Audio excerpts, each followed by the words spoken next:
Oftentimes, the things that I am instructed to do are not always clear to me. I see them in the night in a visionary form, and suddenly there they are in my life, and only afterwards the light goes on, and aha, that's what they are about.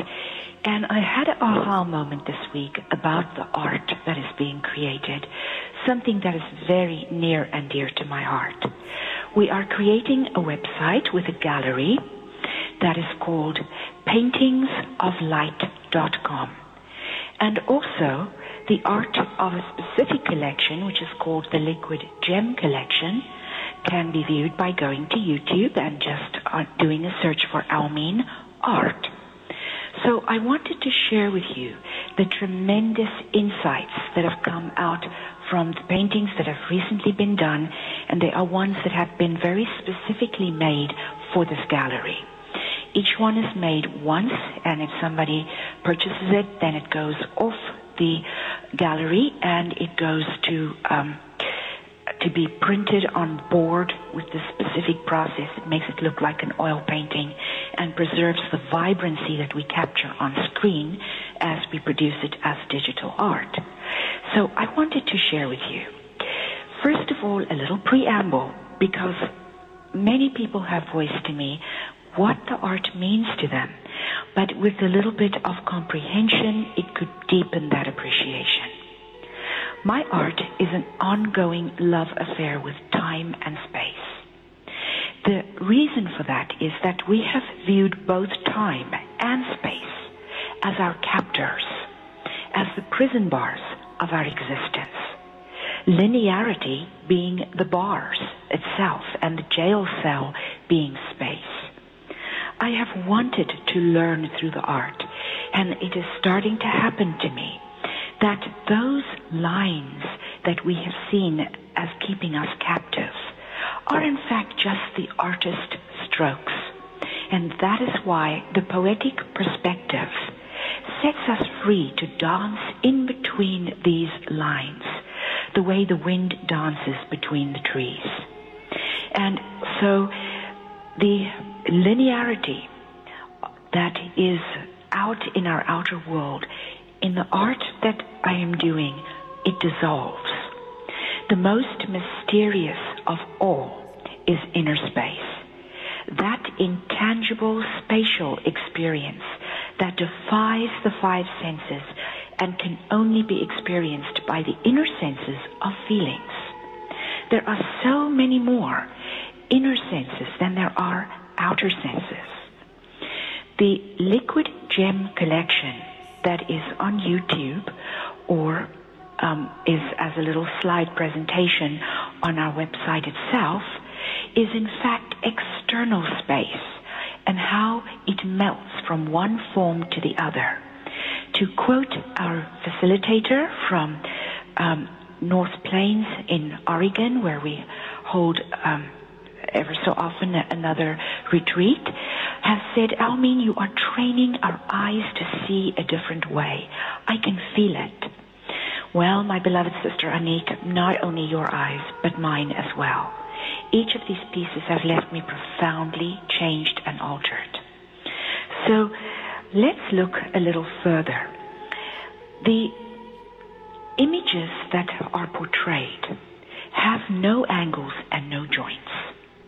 They are fluid, and recently, as I've begun to say, we started to create a collection that will soon be up on our gallery on Paintings of Light for you to view, that is called Inner Space. And so these images are alchemical. The alchemist uses a different geometry than the mathematician, a geometry that has no angles and joints. We have been speaking about that on recent radio shows. The art does the same. The alchemist does this to bring about transmutation to a more complex expression of specific aspects of existence.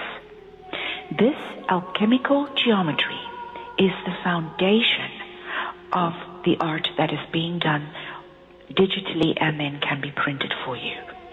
It transmutes to a more complex, higher evolution of consciousness not only the space in which it hangs, but also the viewers of it. One night in a dream, a few weeks ago, I had an answer to a question that has plagued most of us that are part of the core of the Spiritual Journey support team, and that is, how do we get this deeply esoteric information that is really for the major light workers on earth? They are the only ones that really can comprehend, live, and internalize such deeply profound esoteric information. How do we reach the masses? And a few nights ago, I received the instruction that we are to call Sedona Journal and offer them an art piece of their choice to use on their cover. And that, they have a circulation of about 60,000 people. The viewers would be changed by it without really even knowing what happened. And they said, well, my goodness, Almine must be psychic. Our artist that was supposed to be for the August Sedona Journal edition just didn't return our calls or our emails, and we were stuck with no cover art. They have also now voiced interest to use the images of Almine TV in their magazine, and that is a whole different topic. But those images combine tone and light, and they also are designed very specifically to affect the healing of duality within. So every single piece is not just an image, it is based on a concept, deep, cutting-edge concepts. For example, we have one that will be going up soon called Fluid Memories. And what it depicts is that time flows like a wheel. No part of it is separate from any other part. This art piece holds the deep concept that the past and future are in a constant flux because they are being reshaped by the moment. It also portrays the future as the past, and as the wheel turns, the past becoming the future. Now, just before I share with you the insights that 3 specific images and art pieces that I did brought, I want to share with you the following. When you look at those collections, even the ones that are on YouTube of external space called Liquid Gem Collection, you will find that it seems that some of the parts of the image are very sharply in focus, while other parts seem out of focus. You could, for instance, have a shape that is in focus and a wisp, almost like a wisp of mist running across the surface of it that puts a portion of it out of shape and out of focus. The reason for this is that I have not only attempted to create art that will depict spaceless space, both inner and outer space merging, etc., this dance with time and space, but I've also tried to depict that which was and that which is simultaneously. And the parts that were and the parts that are out of focus and in focus. So the painting takes you over a span of the wheel of time. It also takes you from solid form to fluid fields. So that is the goal of those areas that are out of focus. 3 in particular have made a tremendous difference in my life in the last few days.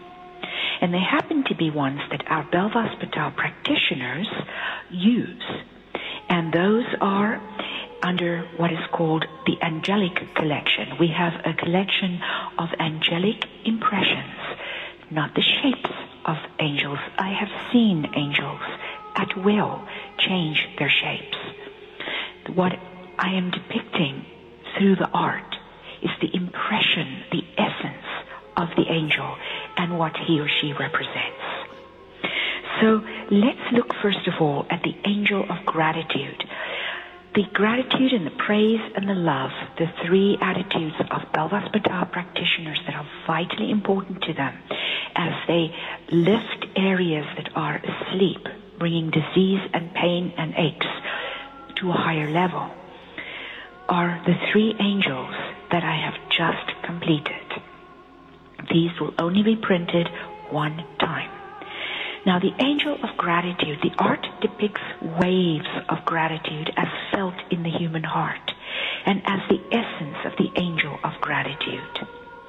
Mystics have for thousands of years known that intense gratitude can cause transformation in the human body by the secretion of human growth hormones.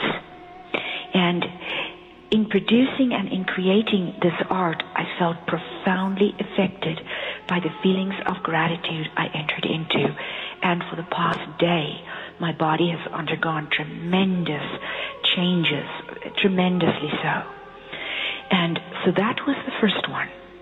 And we had never known before until I started to go deep into the essence of this angelic attitude that it was in fact instrumental in creating the transformation that you find through the human growth hormone.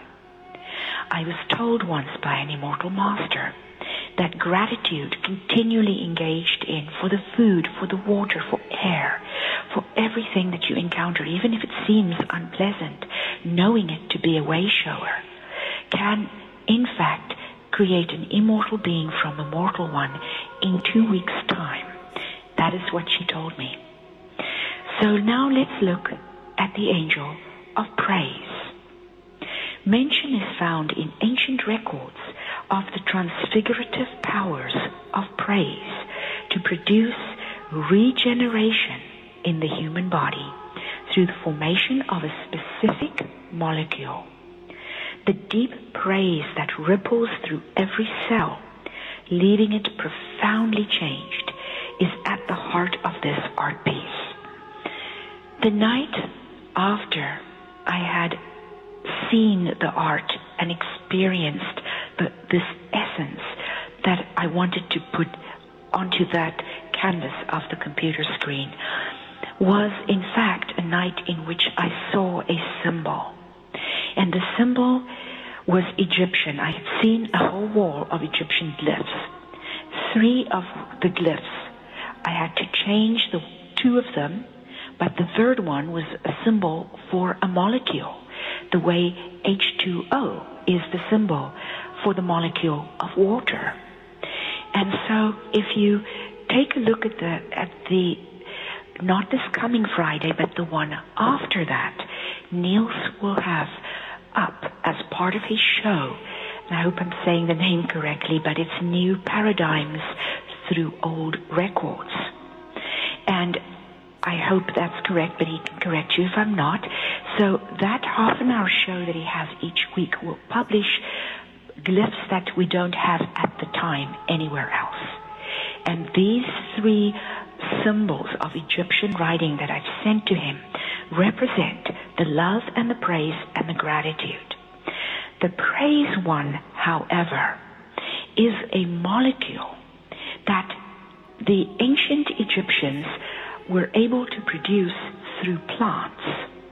And the plants have roots. They're not water plants unless they're like a water lily that has roots. But a while ago, I saw a man, and I think I might have mentioned it on the radio show, in front of my bed, and he was completely solid.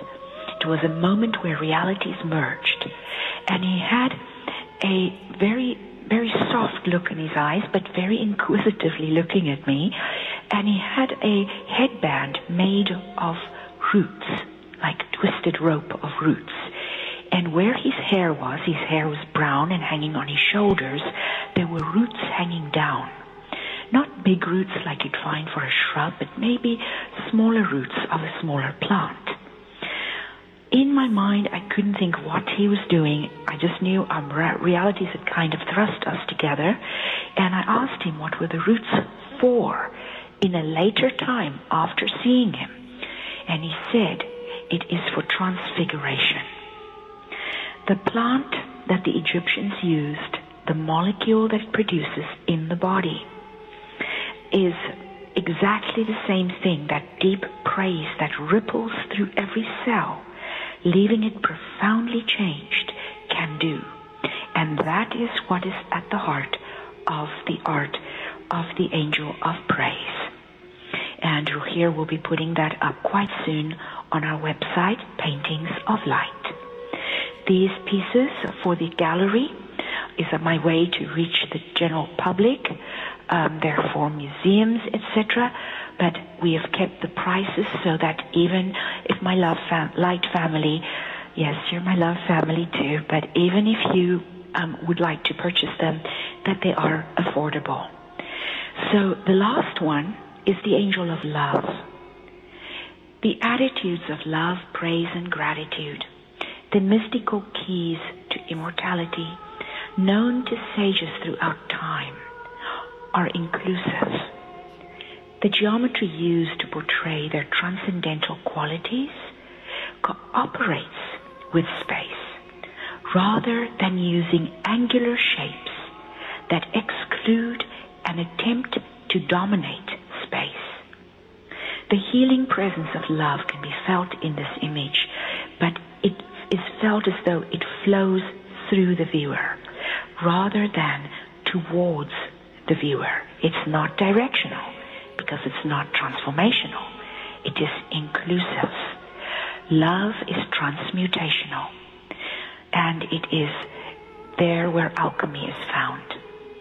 The one image that made me understand about this alchemical language, the alchemical geometry that we're using in your light elixirs and in these pieces that are for sale, is one that I did that's called the Alchemist's Gate.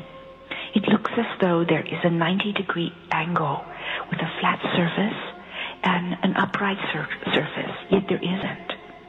The one is just slightly out of focus than the other one, which makes it look and insinuate space. And in this way of the one being slightly out of focus, you know that it is depicting two realities. Alchemy is of the soul. It's depicting the physical, and the soul, the spirit world. So profoundly, deeply mystical things I've been taught by my art, I wanted to share with you. Thank you very much to everyone for having me on the show, and we'll talk again soon. Goodbye now.